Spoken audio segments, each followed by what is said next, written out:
Pag-aaral sa ating mga batas. Libre, walang bayad. Hashtag may batas pala. Next, meron pa yan. Oo, meron pa ito. Pagtanggi ng consumer nang walang makatarungang dahilan sa pagpapapasok ng distribution utility representative sa kanyang tirahan upang ilipat ang peso ng electric meter. Marami rin ito. Ayaw papasukin. Bakit? Ay, papasukin yung maniningil na kuryente? Ay, papasukin. I-average lang yan. Sa ano mo? 3 buwan mong konsume. Minsan nga, nag-average. Di ba nung pandemic, Nakatanggap din ako ng in-average tips. nila Opo. yung consumption. Minsan Kasi sa akin tinatanong parang yun. na-doble. Kaya sabi ko, ba't na-doble to? Buto binawi nung nakaraan. Okay, ano pa? Hindi pag sumunod saan? Payment scheme para sa gastusin ng distribution utility representatives sa paglipat ng pwesto ng metro. Ayan. At ano pa? At hindi pagbabayad ng required bill deposits adjusted, reimposed o iba pa. Kaya talaga, no, bago ka mag-contest, bayad ka muna eh. Bayad muna. Mahirap talaga maputulan yan. Magpipirok-pirok ka. Pirok. Okay, kandila, delikado rin. Pwede ang kandila dun sa mga sementeryo, no? O kaya dun sa mga ano. Malaki Pero sa mga sa nasusunog. bahay mo, delikado kandila, mga kababayan. Pag naiwan nyo, nakatulugan Wag nyo iwan. yan, tapos may Opo. kurtinang nalabihan ng Nako, apoy. wag naman. Talagang pinagmumula na sunog eh. Kaya iba talaga yung... Kasi pagka may kuryente kang gamit, may ano yan, may fuse. Nagtitrip off, di ba? Pag may breaker, safe, hindi Mas magkakaroon ng safe. problema. Kaya nga, ayon sa Article 18 at 19 ng Magna Carta for Residential Electricity Consumer, anong nasusulat? Para sa mga kaso ng pagputol ng kuryente dahil sa hindi pagbabayad ng electric bill, kinakailangang mabigyan muna ng kasulatan o abiso, di ba? Yes. O 48-hour notice ang customer bago isagawa ang disconnection. Yan, tandaan po, maaaring ituloy ng distribution utility ang pagputol ng serbisyo kahit na may bill deposit ang customer sa kanila dahil ang depositong ito ay magsisilbing garantiya para sa pagbabayad ng mga susunod na bill kapag naibalik na ang serbisyo. Okay, Ano yan. pa ba ang karapatan? Nabigyan ng abiso. Nandiyan pa. Dapat may abiso siyempre. Pagpuputulan, notice of disconnection naman. Kasi meron pag may baby, makuputulan. Natatanda ko noong araw, nagkagipitan sa kuryente, panahon ni President Cory. Si Kayla bata nun eh. Yung batira ng kotse, meron ako naging kliyente na palaya ako.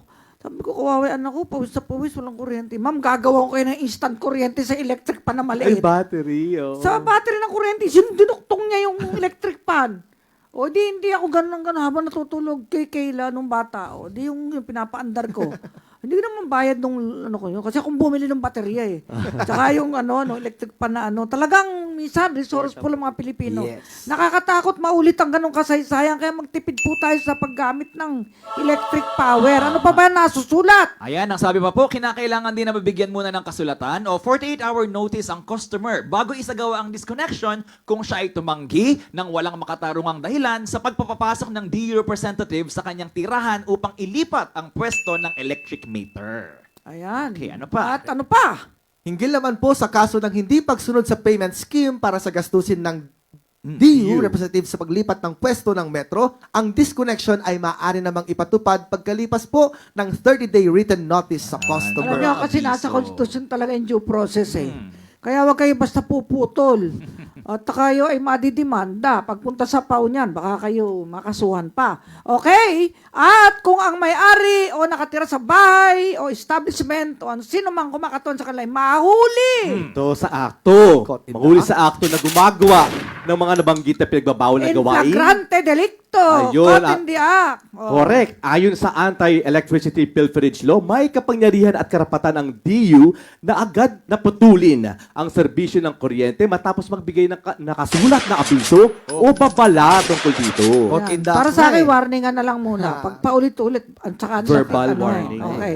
At meron sinasabi pa, maaari bang masuspindi ang connection na yan? Yan. Pati yung disconnection? May mga sitwasyon kung saan maaaring masuspend o maantala ang pagputol ng serbisyo ng kuryente kahit pa nakatanggap na ng abiso ang customer. Ayon po sa Article 20 ng Magna Carta for Residential Electricity Consumers at sa mga probisyon ng Republic Act No. 7832, hindi maaaring gawin ang disconnection sa mga sumusunod na oras at sitwasyon. Yan. Una, hindi maaaring putulin ang kuryente pagkalipas ng alas 3 ng hapon hanggang alas 8 ng Kasi umaga. madilim eh. Oo, madilim. Tsaka walang opisina yung babayarang provider eh. Okay. Sarado eh. Outside office hours, Oo, kumbaga. kaya Chief. kailangan, pag naputulan, pupunta lang yan doon sa opisina ng bayaran O, di makakabit uli. Connect na. Oo. Di ba ganon? At huwag din magputol ng Sabado, Linggo o Ayan. holiday. O, punta Oo. kayo sa Pasok. susunod. Ano dyan? Kapag may pasyenteng Umaasa sa life support system. Yan, Ang suspension ay importante. tatagal lamang hanggang 2 buwan mula sa extension o habang umaasa pa ang pasyente sa life support be system. kind to animals, highest form. Kaya May nga. naka-life support, may comatose dun Nakadepende. eh. Grabe naman. Oo, Tinagal. di ko kaya maging ganon. Tapos maputulan ka ng kuryente. Correct. O, di ba? Kapag may burol. Yes. Sa isang permanenteng residente Oo. ng bahay o establishmento, ang pagputol ng kuryente ay maaaring isuspinde habang nasa panahon ng burol na hindi lalampas ng 1 buwan mula sa pagsuspinde o hanggang sa araw ng libing, alinman ang mauna. Ayan, maraming di nakakaalam ng batas na ito. Kaya talaga napaka-importante ito eh. Punta tayo sa susunod. Kailan ba masasuspend ang notice of disconnection? Kung malinaw na napatunayan ng customer na hindi niya natanggap ang statement of Ayun. account o disconnection notice, maaaring suspindihin ang pagputol. Subalit, Subalit hindi kasama rito ang mga kaso kung saan ang hindi pagtanggap ay sanhi ng pagtanggi ng customer na tanggapin ang bill o merong abiso. mauutak eh. Tinatanggihan Refuse yung to bill. receive. Wala kayo malay-malay. Puputulan na kayo. Wala. O lalagay lang doon, refuse to receive. Parang summons din yan eh. Kung ang customer ay sinisingil, Para sa konsumo na sumasaklaw sa ilang buwan, dahil sa kabiguang maglabas ng tamang billing statement ang utility company, maaaring isuspinde ang disconnection. ayan. At kapag may Isinampang reklamo sa Energy Regulatory Commission o Oo, ERC, ERC. para sa mga kasong kaugnay sa differential billings, billing adjustments mula sa defective o stop meters o iba pang billing errors at estimated consumptions at wala pa itong final resolution mula sa ERC. hindi mo na Pending. puputulan. Pag may Resolution. contest, no? tama. Kapag may Kinokontest mo. sinampang reklamo sa ERC, Energy Regulatory Commission, ukol sa Mataas na billing, kailangan nakapag-post ng bond ang nagre-reklamo at ito ay katumbas ng kanyang average na 12-month o 1 taong consumption bago sa billing na maraming kanyang ganyang kaso. kinokesyon.